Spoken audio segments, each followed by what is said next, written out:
दोस्तों नमस्कार और आपका अपने YouTube channel GK with MS Diwakar में स्वागत है। और बात कर रहे थे हम राजस्थान में लोक देवताओं के बारे में।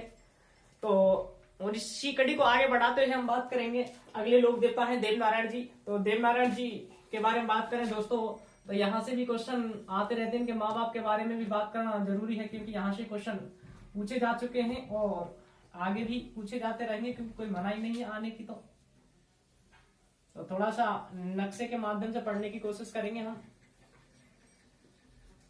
तो दोस्तों इनके पिताजी का नाम है सवाई भोज। पिताजी कौन है? सवाई भोज। और मां का नाम है सेडू खटाणी। मां का नाम है सेडू खटाणी। तो कहा जाता है कि सवाई भोज, देखो इनका जन्म नहीं हुआ था उससे पहले की बातें। सेडू खटाणी के गर्भ में थे देवनारायण जी। तो उस समय सवाई भोज और यहाँ भिनाय अजमेर में जगह पड़ती है। भिनाय अजमेर, यहाँ का कोई शासक है जिसका नाम है दुर्जन साल। क्या नाम है दोस्तों? दुर्जन साल है। और इसके साथ में इनका क्या हो जाता है? युद्ध हो जाता है। और उस युद्ध में ये सवाई भोज वीर गति को प्राप्त होते हैं। उस समय सेडू खटाणी के गर्भ में थे देवनारायण जी। देवनारायण जी अपने मां के गर्भ में थे। तो कहा जाता है कि सेडू खटाणी अब जो गर्भवती थी, यहाँ इस जगह को छोड़ करके यानी यहाँ से फिर कहा अपने पीहर के लिए चलती है। पीहर इनका यहाँ देवास एमपी में है ना? देवास मध्य प्रदेश में इनका पीहर बताया जाता है। तो कहा जाता है कि जब यहाँ आती हैं तो रास्ते में मालासेरी के जंगल है ना? मालासेरी के जंगल। मालासेरी के जंगल कहाँ है दोस्तों? तो भीलवाड़ा में है। भीलवाड़ा में एक जगह है आसींद, है ना? आसींद जगह है भीलवाड़ा में। तो कहा जाता है कि यहाँ इनका सेडू खटाणी के जो बेटे हैं देवनारायण, इनका जन्म होता है। यानी कि देवनारायण का जन्म यहाँ कहाँ होता है? आसींद भीलवाड़ा में, मालासेरी के जंगलों में। तो उसके बाद में इनके माता पिता तो ये हो गए। बाबा की और बात करें, उनका नाम भी पूछा जा सकता है। दादा वो है बाघ सिंह और पत्नी का नाम है पीपल दे। इनको भी जरूर याद रखें। माता पत्नी का नाम क्या है? People they. और इनका घोड़ा और जरूर याद रख लेना, क्योंकि घोड़ा का नाम भी पूछा जा चुका है, इसलिए उसको भी याद रखें। घोड़े का नाम है दोस्तों लीलागर। घोड़े का नाम क्या है? लीलागर। तो इन चीजों को थोड़ा सा याद रखने की कोशिश करें, हो जाए तो। देवनारायण जी, इनका जो जन्म है वो 1243 ईस्वी, और 1243 ईस्वी को जन्म होता है इनका। परिवार है नागवंशीय, याद रखना, नागवंशीय बगडावत या गुर्जर बगडावत, है ना? बगडावत गुर्जर। तो देखो गुर्जरों में जाति से गुर्जर है, बगड़ावत वंशीय गुर्जर है ना? नागवंशीय बगड़ावत गुर्जर इनका वो आता है जहां ये जिस जाति में जन्म लेते हैं। इनके पिताजी खत्म हो जाते हैं। उसके बाद में देखो इनको इनके बारे में कहा जाता है कि बाद में ये अपने बड़े भाई महेंद्र वगैरह है उसको राजा बनाते, यहाँ दुर्जन साल को मार करके। तो ठीक है, देखो इनके बारे में और भी पूछा जाता है चीजें कि राजस्थान में राज्य क्रांति के जनक कौन है? देवनारायण जी हैं। उसके अलावा विष्णु के अवतार इन्हीं को माना जाता है। विष्णु के अवतार कौन है? यही है देवनारायण जी। और आयुर्वेद के ज्ञाता, है ना? आयुर्वेद के ज्ञाता ये कौन है? देवनारायण जी। तो इन दो तीन नाम है, इनको जरूर याद रखें। राज्य क्रांति के जनक विष्णु के अवतार हैं और आयुर्वेद के ज्ञाता हैं। इनके मंदिर वगैरह की बात करें तो दोस्तों इनका जो प्रसिद्ध मंदिर की बात करें तो वो आसींद भीलवाड़ा में है। कहां पे? देखो आसींद भीलवाड़ा में है। चलो कई मंदिर हैं इनके, है ना? आसींद भीलवाड़ा में भी इनका मंदिर है। उसके अलावा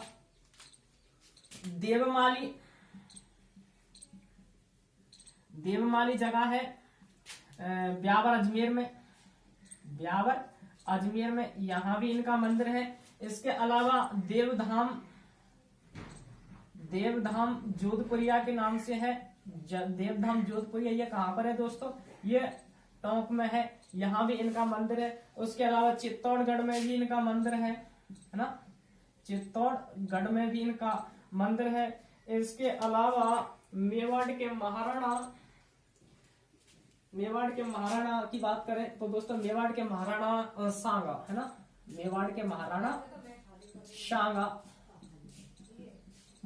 सांगा इनको अपना क्या मानते थे? देवनारायण जी को अपना आराध्य देव मानते थे है ना। क्या मानते थे?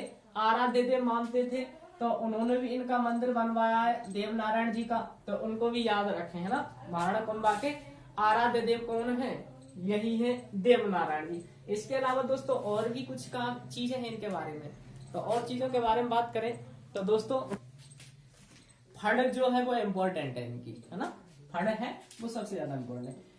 इनकी फड़ का वाचन वैसे मैं पहले बता चुका हूं, फड़ क्या होते? कपड़े की होती, जिसपे संबंधित लोक देवी या देवता होते हैं, उनके जीवन से संबंधित घटनाओं के क्या होते? चित्र होते हैं ना, चित्रात्मक वर्णन होता है। तो इनकी फड़ का वाचन है वो फड़ का वाचन जंतर वाद्य यंत्र के साथ किया जाता है, जंतर वाद्य यंत्र के साथ किया जाता है। उसके अलावा इनकी फड़ है वो राजस्थान की सबसे प्राचीन फड़ है दोस्तों। तो दोस्तों ये राजस्थान की सबसे प्राचीन फड़ है, राजस्थान की सबसे प्राचीन फड़। इसके अलावा सबसे लंबी है ना, यानी कि गाने में है ना जो बोली जाती है वो सबसे ज्यादा लंबी है। इसके अलावा सबसे छोटी भी फड़ है दोस्तों है ना, सबसे छोटी फड़। सबसे छोटी फड़ क्यों कहा है? तो दोस्तों इसलिए कहा है कि 1992 में इनकी फड़ पर क्या किया? डाक टिकट जारी किया गया था। 5 रुपए का डाक टिकट जारी किया गया था इनकी फड़, देवनारायण जी की फड़ पर। इस बार देखो आप जानते हैं कि फड़ वो कितनी छोटी सी फड़ होती है, वो डाक टिकट छोटा सा होता है, तो उस पर भी इनकी देवनारायण जी की 5 रुपए की फड़ जारी की गई है। तो इसलिए ये एकमात्र लोक देवता है जिनकी फड़ पर डाक टिकट जारी किया गया है। तो वो कौन है? देवनारायण जी हैं।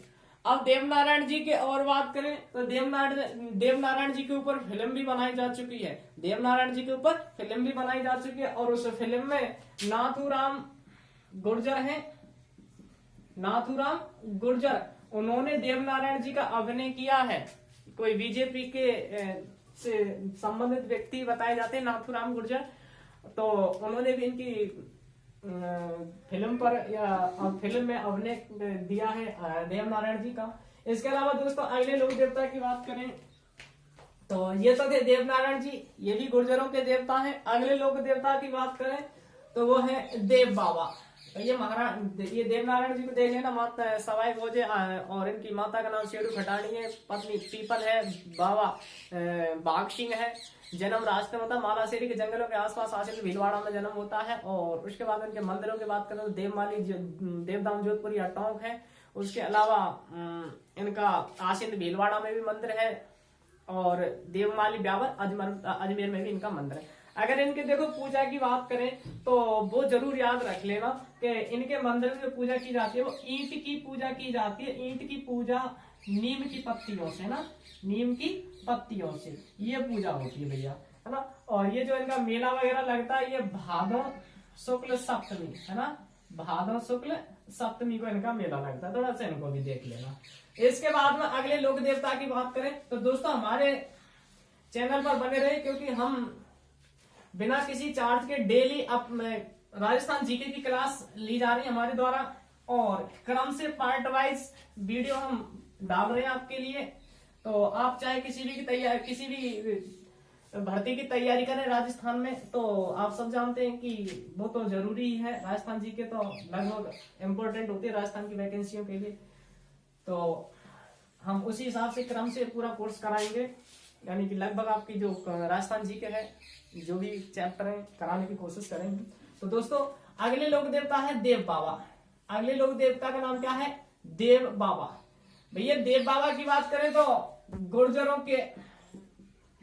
प्रमुख देवता, यानी सबसे ज्यादा गुर्जरों में प्रसिद्ध है ये देवता, गुर्जरों में प्रसिद्धि प्राप्त देवता। कौन से भैया? देव बाबा, है ना। वैसे भी गांव में देव बाबा की जय बहुत बोलते हैं, है ना। खीर खा खा के नहीं, है ना, खीर खा के देव बाबा की जय बोलते हैं, तो बताएंगे उसके बारे में भी। तो देव बाबा ग्वालों के देवता भैया, है ना। जब देव बाबा की जय बोल रहे हैं तो खीर खा के नहीं तो ग्वाल वाल, है ना। तो ग्वालों के देवता, ठीक है भैया। मंदिर इनका, देव बाबा का मंदिर नगला जहाज, और नगला जहाज कहाँ है? भरतपुर की वैर तहसील में, वैर भरतपुर में, वैर भरतपुर, ठीक है ना। इनका जो मेला लगता है भैया, देखो चलो मंदिर की ही बात कर लेते हैं। इनके मंदिर में जो देव बाबा की मूर्ति है उसमें एक हाथ में झाड़ू है, ठीक है ना। एक हाथ में क्या है? झाड़ू है, यानी झाड़ू लेकर के खड़े हो तो देव बाबा। इसके अलावा देव बाबा की और बात करें, इनका जो मेला लगता है ना, इनका जो मेला लगता है वो वर्ष में 2 बार लगता है। एक तो चैत्र के महीने में लगता है और दूसरा लगता है अश्विन यानी कि क्वार के महीने में। ये शुक्ल पंचमी और शुक्ल पंचमी को इनका मेला लगता है। ग्वालों के प्रसिद्ध देवता है। पशु चिकित्सा का बहुत ज्यादा ज्ञान है इनको, तो इन्हें और कह सकते हैं पशु चिकित्सा के ज्ञाता, है ना। पशु चिकित्सा के ज्ञाता, बहुत ज्ञान है इनको, है ना। तभी तो ग्वालों में फेमस है ये, है ना। ग्वालों में तभी तो फेमस है। और इनके बाद देखो थोड़ी सी हम गांव में जो इनके बारे में चल रहा है तो वो बताने की मैं कोशिश करूंगा दोस्तों, कि आप अगर गांव के हैं और आप पशु या भैंस वगैरह पशु रखते हैं तो कहा जाता है कि भैंस के ब्याने के बाद यानी कि पहले ही देव बाबा का प्रसाद बोल दिया जाता है कि बाबा तेरा प्रसाद बांटेंगे या तेरे ग्वार जमा देंगे, है ना। तो यानी कि हमारी भैंस सही सलामत ब्याह जाए, या ना, बढ़िया सही सलामत, तो उसके लिए ग्वार जमाई जाती है गांव में। और जब वो भैंस वगैरह यानी कि फ्री हो जाती है, मतलब अच्छी तरह से उसका पंडा या पुड़िया वगैरह जो भी होती है ना, तो उसके बाद में वो ग्वार जमाते हैं। ग्वार का मतलब है कि घर से खीर और पूड़ी वगैरह बनाते हैं और गांव में न्योता वगैरह दिया जाता है, एक एक जो भी है जिस तरह से। तो वहां फिर खीर वगैरह वही हम बात कर रहे थे, खीर खाने के बाद में फिर देव बाबा की जयकारे लगाए जाते हैं ना, देव बाबा की जय, ऐसे करके जयकारे लगते हैं। तो वो यही है देव बाबा, है ना। और इनका मंदिर का तो किन के लिए, किन में प्रसिद्ध है? ग्वालों में प्रसिद्ध है और गुर्जरों में भी इनकी ज्यादा प्रसिद्धि रही है। तो पशु चिकित्सा के ज्ञाता है, इसलिए पशु वगैरह बीमार होता है तो इनकी ही आरती वगैरह या इनका नाम लिया जाता है ना, इनका जहारा लगाया जाता है। तो ये थे देव बाबा भरतपुर वाले, ठीक है दोस्तों। और इनके बारे में ऐसा कहा जाता है, इनकी बहन थी एलादी करके, है ना, ये एलादी। कहा जाता है कि देव बाबा की मृत्यु हो गई थी, उसके बावजूद भी इन्होंने अपनी बहन एलादी को भात भरा था, ठीक है ना, भात भरा, ठीक है ना, देख लेना। इसके अलावा और देवता शॉर्ट में पढ़ते हैं ना, तो देव बाबा के अलावा अगले लोक देवता थोड़ा सा इधर मारवाड़ साइड में आ जाते हैं दोस्त, है ना। हाँ, मारवाड़ साइड की तरफ आते हैं और यहाँ बहुत बड़े प्रमुख प्रसिद्ध देवता है यार वो भी। चलो देखते हैं। ईलोजी नाम सुना होगा? हाँ, ईलोजी। तो अगले लोक देवता कौन से भैया? ईलोजी। ईलोजी की बात करें तो देखो ये अविवाहित थे, है ना। इनका जो संबंध है वो मारवाड़ क्षेत्र से आता है, सीधा सा, कोई जन्म स्थान वगैरह नहीं है ना, तो ज्यादा बड़ी बात नहीं है। तो देखो भैया ईलोजी अविवाहित थे, शादी नहीं हुई भैया, अविवाहित। भाई अविवाहित होने के बावजूद भी इनकी पूजा की जाती है, महिलाएं पूजा करती हैं, स्त्रियां पूजा करती हैं इनकी। और स्त्रियां जो पूजा करती हैं वो अच्छे वर की प्राप्ति के लिए, है ना, अच्छे वर की प्राप्ति के लिए, अच्छा पति मिले हमें, उसके लिए लड़कियां वो इनकी पूजा करती हैं। बड़ी अच्छी बात है, खुद का विवाह हुआ नहीं है ना। तो ये ईलोजी लोक देवता हैं, लेकिन इनके चमत्कार रहे इसलिए हम इनको लोक देवताओं के में पूजते हैं। ऐसे तो भगवान कृष्ण भी रहे हैं आप जानते हैं, लेकिन कृष्ण भगवान नटखट थे, लेकिन आज हम उनकी पूजा करते हैं। तो ये लोक देवता इनके चमत्कार हैं, इसीलिए, है ना, तो पूजा करती हैं। ठीक है। मारवाड़ में इनकी इलोजी की सवारी निकाली। तो मारवाड़ में विशेषकर जगह है बाड़मेर, है ना, मारवाड़ में कौन सा, एक बाड़मेर है। बाड़मेर में इलोजी की क्या निकाली जाती है, यहाँ बाड़मेर में इलोजी की सवारी निकाली जाती है भैया। इलोजी की सवारी कब निकाली जाती है, इलोजी की सवारी निकाली जाती है दोस्तों होली के अवसर पर। अभी कहानी बताएंगे हम आपको, है ना, बने रहे हमारे साथ। इलोजी की सवारी निकाली जाती है और इनकी जो मूर्ति है, इनके मंदिर में जो मूर्ति है वो आदमकद नग्न अवस्था में है। किसमें, आदमकद नग्न अवस्था में। ठीक है भैया, इसलिए तो इनको मारवाड़ में क्या कहते हैं, छेड़छाड़ के देवता कहते हैं। क्या कहते हैं भैया, मारवाड़ में छेड़छाड़ के देवता के रूप में प्रसिद्ध है। यानी मारवाड़ में छेड़छाड़ के देवता कौन है, इलोजी। बहुत बढ़िया। और देखो भैया, होली पे पूजा होती है, सवारी निकाली जाती है। ठीक है। आदमकद नग्न अवस्था में इनकी मूर्ति है। और देखो थोड़ी सी ऐतिहासिक घटना से जोड़ने की कोशिश करेंगे। जैसा कि देखने को मिलता है, हिरण्यकश्यप के जीजा का मतलब बहन हुई। कौन थे, हिरण्यकश्यप के बहन हुई इलोजी थे, है ना। तो दोस्तों थोड़ा सा कहानी बताने की कोशिश करेंगे हम, क्या हुआ क्या है। देखो आज आप होली मनाते हैं, है ना, यानी कि जब फसल आपकी जो रबी की फसल जब पकने को तैयार होती है, फागुन पूर्णिमा को होली मनाई जाती है ना। तो दोस्तों थोड़ी सी किंवदंती कहते हैं या धार्मिक मान्यता कह सकते हैं हम कि होली के बारे में जो मनाई जाती है, आप सब जानते हैं कि धूल माटी उछाड़ी जाती है ना, उसकी ही जिक्र करेंगे। तो कहा जाता है दोस्तों कि हिरण्यकश्यप इनकी पत्नी भाई हिरण्यकश्यप की बहन के जीजा है। तो इनकी बहन का क्या नाम था भैया, होलिका, है ना। तो इसका मतलब है होलिका के क्या थे, होने वाले पति थे, है ना, वो भी बात करेंगे। तो कहा जाता है कि होलिका भैया शादी होने वाली थी, बारात आ रही थी इलोजी की, कहा, होलिका के घर पे, हिरण्यकश्यप के घर पर। तो इनका जो भतीजा था, सब जानते कौन था, प्रहलाद था। वो इनका बेटा था हिरण्यकश्यप का प्रहलाद। तो वो भगवान की भक्ति करने वाला था, ये राक्षस प्रवृत्ति के। तो हिरण्यकश्यप ने कई बार मना किया कि तू ये भगवान की भक्ति करना छोड़ दे, लेकिन वो नहीं माने थे। तो कहा जाता है कि होलिका उस प्रहलाद को जलाने के लिए, सब आपने भी कहानी पढ़ी होगी, प्रहलाद को जलाने के लिए होलिका क्या है, उस अग्नि की होली में बैठ जाती है। क्योंकि होलिका को वरदान मिला हुआ था कि तू अग्नि में नहीं जलेगी। तो इन्होंने समझा कि होलिका तो जलेगी नहीं, जो प्रहलाद है उसका काम खराब, यानी कि वो खत्म हो जाएगा। तो दोस्तों उसको लेकर के गोदी में लेकर के होलिका बैठ जाती है अग्नि में। उल्टा हो गया, होलिका जल गई, हिरण्यकश्यप बच गए, वो प्रहलाद बच गए। उल्टा हो गया। इधर को बारात आ रही थी इलोजी की, इलोजी बारात लेकर के आ रहे, उनको खबर मिली होलिका ऊपर पहुंच गई। तो बेचारा अब क्या करेगा, पागल सा हो गया, है ना। और पागल सा हो गया और फिर यहाँ पे आया घर पे, जो उसकी राख मिट्टी विट्टी बची थी होलिका की, उसमें आ गए पागलपंती सी, और वही धूल को छांटे और ये करे वो करे, यानी कि सबरा धूल धूमिल हो गया इलोजी। तो ऐसा कहा जाता है कि ऐसे मानो कि जैसे वो धूल में होली खेल रहे हो, कौन, इलोजी। तो एक जो माहौल सा बना, एक वातावरण सा बना, वो होली का सा वातावरण बना। यानी कि आप जानते हैं धुलने के दिन धूल वूल उछाल करके ऐसे ऐसे खेला जाता है होली। तो वही एक माहौल बना था यहाँ पर होली वाला। तो इसलिए कहा जाता है कि धुलेंडी है वो इन्हीं की याद में या इन्हीं के से संबंध है, इस होली का, इलोजी होलिका से संबंध है।